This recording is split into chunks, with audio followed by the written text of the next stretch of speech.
Hi, everybody. Happy Tuesday. I'm back with another brand new book to share with you. And this book is Are You Mad at Me? It's by Tyler and Corey Feeder, and it's published by Rocky Pond Books. And we want to thank them for allowing us to share this book with you today. So, are you ready to find out what this book is all about? How many of you worry if somebody is mad at you? Let's get started. Are you mad at me? Opal Feather loved her long neck. It helped her reach the highest branch, spot her friends and crowds, and it looked great wrapped in her favorite scarf. But when Opal was anxious, her neck felt as wobbly as a spaghetti noodle. Her family lovingly called this the Noodles and tried their best to help. Her mama reminded her she was brave. Her pops wrapped her in snuggly hugs. Her sisters told their silliest jokes. If only getting rid of her worries were that simple.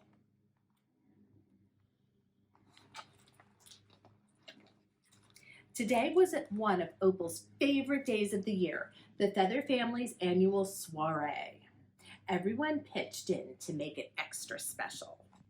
This year, it was Opal's job to pick up the triple layer double custard beet and berry tart from Ms. Peanut's bakery. The tart was a Feather family tradition. No soiree was complete without it. And do you know what that word is? A soiree? It's a party. It's a fancy word for party. Opal already felt a little noodly.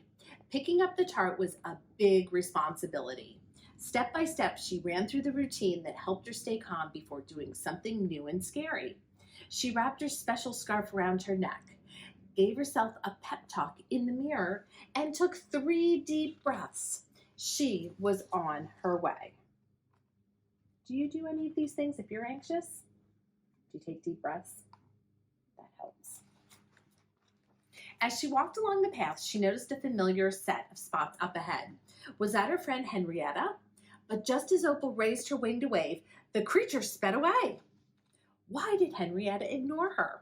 A familiar lump grew in Opal's throat and traveled all the way down her neck until she was as wobbly as a noodle. She called out to her friend, "Are you mad at me?" Do you think she is? Henrietta rushed back to Opal with a confused look on her face. "Why would I be mad at you?" Opal sniffled. "You ran away when I waved," she said. "I didn't even see you, silly," said Henrietta. "Today's my first day of track practice, and I was hurrying to get there early." "Phew," said Opal. "Have fun at practice." She continued on her way. Soon she found herself at the mouth of a deep, dark cave that led to the edge of the forest. She put on her trusty headlamp and ventured inside. Suddenly, a grouchy voice echoed through the cave. "Hey, who's there? Turn off the light." Opal's heart began to pound and her mouth felt dry. The Noodles again? She quickly turned off the lamp and exclaimed, "Are you mad at me?" "Opal, is that you?" called the voice, now sounding much less grouchy. In the darkness, Opal could barely make out her friend Remington hanging above. "I'm not mad. I'm just nocturnal," they said. Sorry I yelled. I get kind of cranky when I'm sleepy." "Phew," said Opal. "Sleep tight." Do you get cranky when you're tired? Ben does. The cave let out into a meadow filled with the most vibrant flowers Opal had ever seen. "I should pick up some of these for the party," she thought, and got to work. As she bent down to pluck another blossom, a tiny voice shouted, "Hey, miss, I'm working here." Oh no! Throat tight, neck wobbly, legs like jelly, Opal felt it all again. Even quicker this time. She dropped the flowers and blurted, "Are you mad at me?" "Of course not. Just real busy," buzzed Hank the honeybee, peeking out from behind a petal. "I'm on the job. Gotta fill this honey order for Miss Peanut by sunset." "I'm heading to Miss Peanut's bakery right now," said Opal. What a coincidence. It went on like this all day. "Are you mad at me? Are you mad at me? Psst, are you mad at me? Are you mad at me? Are you mad at me? Are you mad at me? You're not mad at me, are you? Poor Opal. Again and again, the noodles crept back. I was crunching too loudly on these yummy leaves to hear you, to say hi. I'm just feeling grouchy because I lost my favorite beard comb. I only yelped because I got a thorn stuck in my paw. I flew away because I thought I smelled a French fry. We didn't mean to exclude you. We just like to huddle like this to stay warm. I'm finishing my underwater basket weaving project, and I got distracted. And this is just my face. See? By the time Opal got to the bakery, she was pooped. Being anxious was a lot of work. Hello, Opal, said Miss Peanut. Look at you, old enough to pick up an order by yourself. How was the trip here? Opal told her everything. Why don't I join you for the walk back, said Miss Peanut. I'd be leaving for the party soon anyway. Oh, wasn't that nice of her?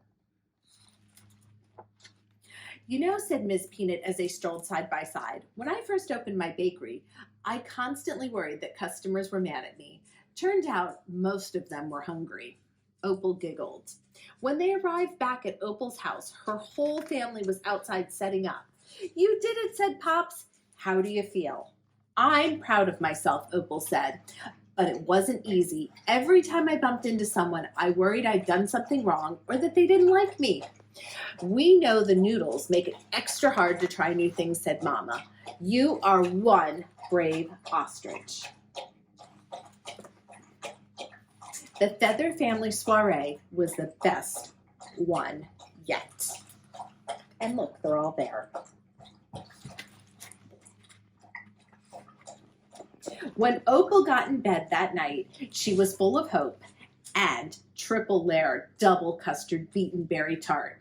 Today wasn't the last day she'd get the noodles, but the next time they came, she knew she would be okay. Wait, Opal, are you mad at me? I've been trying to say hi this whole book. Look what you can miss when you worry the day away. Can you spot Mel the chameleon throughout the book? Can you? You need to come in and check out this book and see if you can spot the chameleon in all these pages, and then let me know if and when you find it. The end. So, what did you think about this book? Do you get anxious? What do you do about it? Let me know. I will be back on Thursday with another brand new book to share. So until then, everyone have a great couple days. Come in and check out this book, and I'll see you soon. Bye for now.